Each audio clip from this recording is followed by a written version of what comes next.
सिर्फ और एक एपिसोड में मुशोकु टेंसेई का सीजन 2 एंड होने वाला है और अभी जस्ट कल रिलीज हुआ था। वो है episode number 23 and that episode was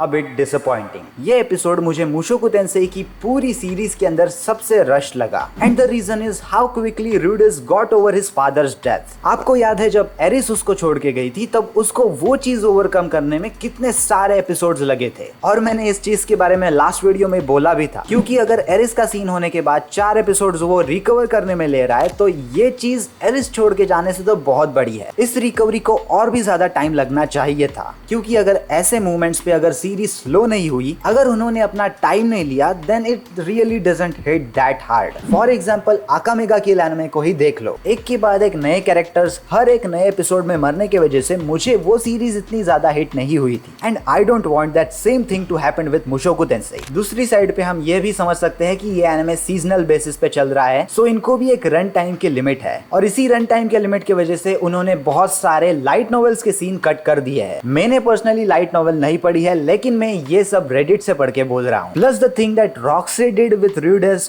and took advantage of him, it doesn't really felt right. और अगर र्यूडिस का पूरा डिप्रेशन बस ये करके खत्म हो रहा है तो क्या ही बोले। ऑफ कोर्स मुझे रॉक्सी का पॉइंट ऑफ व्यू भी समझ में आ गया था, लेकिन अगर र्यूडिस ने ये एपिसोड में और भी ज्यादा टाइम लिया होता है रिकवर होने में तो ये एपिसोड शायद से ज्यादा हिट हो सकता था। प्लस मुझे एक और भी इंटरेस्टिंग चीज इस एपिसोड के बारे में पता लगी है और वो है ये लाइट नॉवेल के पैराग्राफ का एक स्क्रीनशॉट है जो मुझे ऑनलाइन मिला था, और इससे हमें पता लगता है कि र्यूडिस को लाइट नॉवेल में इस चीज से पूरे बाहर आने में कम से कम 1 से 2 महीने लगे थे, लेकिन एनिमे के अंदर तो ऐसा लगा कि वो 2 दिन के अंदर ही रिकवर हो गया। इस पैराग्राफ के अंदर ऐसा लिखा है कि जब र्यूडिस और रॉक्सी का इंटरकोर्स हो जाता है उसके बाद में रॉक्सी एलियनस को बताती है कि उसके पीरियड्स आना रुक गए हैं। इस सीन में एलियनस और रॉक्सी इन दोनों के बीच में होने वाले कन्वर्सेशन के बारे में वो र्यूडिस को बता रही है and she says but when we drank together in bazaar Roxy told me that her monthly visitor still hadn't come. और उस पे र्यूडिस बोलता है मंथली विजिटर,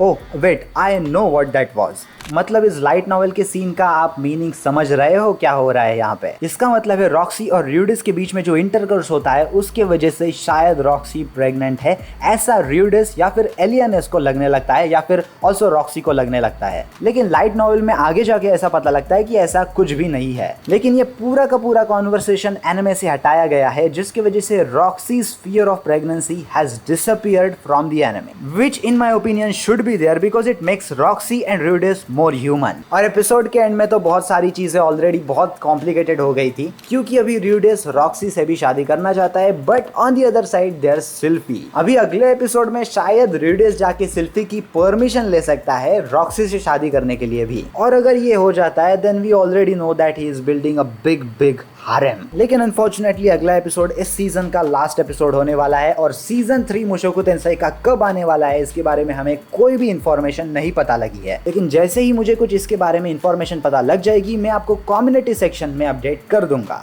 और मैं उस सीन के बारे में तो बोलना भूल ही गया जब र्यूडिस अपने पूरे पिछले जन्म के बारे में बात करने लगता है रॉक्सी के साथ, लेकिन शायद एनिमे के अंदर रॉक्सी उस चीज के बारे में कुछ समझ ही नहीं पाती और वो खुद का ही कुछ बोलने लगती है। बहुत सारी चीजें और बहुत सारी इंपॉर्टेंट मूवमेंट्स इस एपिसोड के अंदर कट किए गए हैं। ये सब क्लूज मैंने रेडिट से उठाए हैं, और अगर आपको भी कुछ ऐसे इंपॉर्टेंट मूवमेंट्स और चीजों के बारे में पता है जो एनिमे के अंदर होनी चाहिए थी तो वो उस चीज़ों के बारे में आप कमेंट सेक्शन में लिख के बता देना। और बस आज की वीडियो के लिए इतना ही, मिलते हैं अगले वीडियो में।